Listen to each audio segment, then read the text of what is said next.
আলোচনায় অংশগ্রহণ করবেন মাননীয় সদস্য জনাব মোহাম্মদ আব্দুল মজিদ, 250 কুমিল্লা 2। আপনার সময় 5 মিনিট। ধন্যবাদ।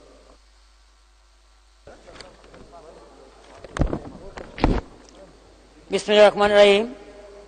মাননীয় স্পিকার, আপনাকে ধন্যবাদ। মাননীয় স্পিকার, এই মহান সংসদে 2024-25 অর্থ বছরের প্রস্তাবিত বাজেটের উপর সাধারণ আলোচনায় আমাকে কিছু বলার সুযোগ দেওয়ার জন্য আপনাকে আন্তরিক ধন্যবাদ ও কৃতজ্ঞতা জানাচ্ছি।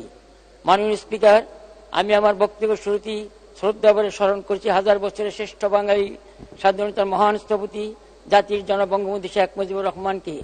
কৃতজ্ঞতার সাথে স্মরণ করছি মহান মুক্তিযুদ্ধের সকল শহীদ এবং নির্যাতিতা মা বোনদের। স্মরণ করছি বঙ্গমাতা বেগম ফজিলাতুন্নেছা মুজিব সহ 15 আগস্টের কাল রাতে ঘাতকদের হাতে নির্মমভাবে নিহত সকল শহীদকে। স্মরণ করছি কারাগারে নিহত জাতীয় 4 নেতা এবং 52 এর ভাষা আন্দোলনের সকল শহীদকে।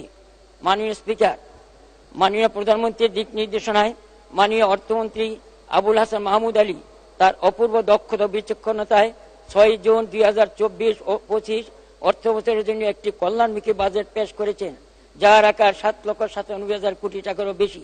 এই বাজেট আমাদের উন্নয়ন এক মাইল ফলক। এই বাজেটের মধ্য দিয়ে 2041 সালের মধ্যে একটি সুখী, সমৃদ্ধ, উন্নত ও স্মার্ট বাংলাদেশ বিনির্মাণের রূপরেখায় ফুটে উঠেছে। আমাদের সাম্প্রতিক সময়ের ধারাবাহিক জাতীয় উন্নয়ন ও অগ্রগতির ক্ষেত্রে এই বাজেট একটি যুগোপযোগী পদক্ষেপ। এই বাজেটের মূল লক্ষ্য একটি বৈষম্যহীন ও শোষণমুক্ত সমাজ গঠন। মাননীয় স্পিকার, বর্তমান বৈশ্বিক প্রেক্ষাপটে বাংলাদেশের সামষ্টিক অর্থনীতি আজ বেশ কিছু চ্যালেঞ্জের সম্মুখীন।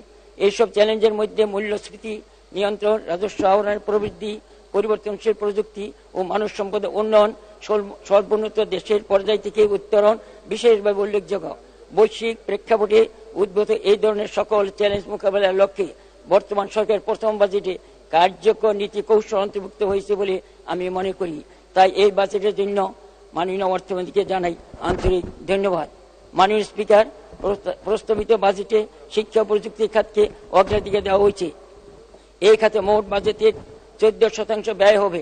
টাকার অঙ্কে যা 1,11,157 কোটি টাকা।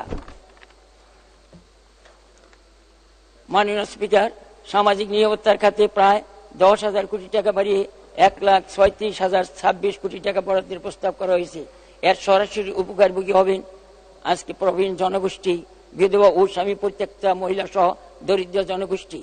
স্বাস্থ্য খাতে 9.1% বরাদ্দ বৃদ্ধির প্রস্তাব করা হয়েছে এবং চিকিৎসা সামগ্রীর কর হ্রাস করা হয়েছে। ফলে জনগণের স্বাস্থ্য সেবা বৃদ্ধি পাবে এবং চিকিৎসা সামগ্রীর মূল্য হ্রাস পাবে। মূল্যস্ফীতি নিয়ন্ত্রণে চাল, গম, আলু, পেঁয়াজ সহ 30টি নিত্যপণ্যের উপর উৎসকর 50% কমানো হয়েছে। কৃষি আমাদের প্রাণ, তাই কৃষি ও কৃষকদের কথা চিন্তা করে কৃষি ও জ্বালানি খাতে ভর্তুকি রাখা হয়েছে। এইসব পদক্ষেপ বর্তমান আওয়ামী লীগ সরকারের জনবন্ধব নীতির প্রতিফলন। মাননীয় স্পিকার, আমার নির্বাচনী এলাকা কুমিল্লা 2, হোমনা, মেঘনা। অত্র এলাকার জনগণ তাদের মূল্যবান ভোট দিয়ে আমাকে এই মহান সংসদে পাঠিয়েছেন। আজ আমি আমার এলাকার জনগণকে আন্তরিক ধন্যবাদ, কৃতজ্ঞতা জানাচ্ছি।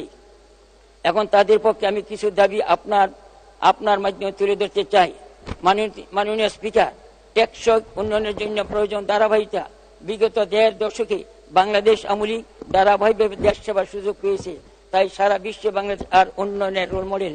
কিন্তু দুঃখের বিষয়, স্বাধীনতার পর 1965 সাল থেকে আমাদের এই আসনটি দীর্ঘদিন আওয়ামী লীগের বাইরে ছিল। 1975 থেকে 90 সাল পর্যন্ত এই আসনটি 75 থেকে আমাদের 90 সাল পর্যন্ত আসনটি ছিল পর্যায়ক্রমে বিএনপি জাতীয় পার্টির দখলে।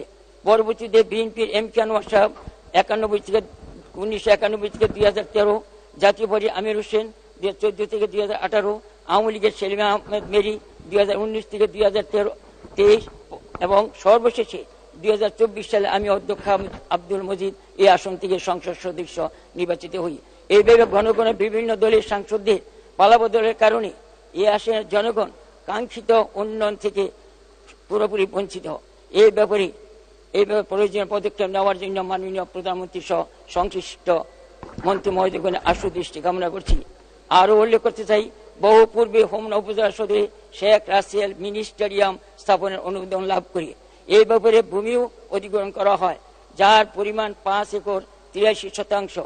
কিন্তু দুঃখের বিষয়, অনেক বছর পেরিয়ে গেলেও স্টেডিয়ামের কোনো ধন্যবাদ মাননীয় সদস্য, আপনাকে অসংখ্য ধন্যবাদ।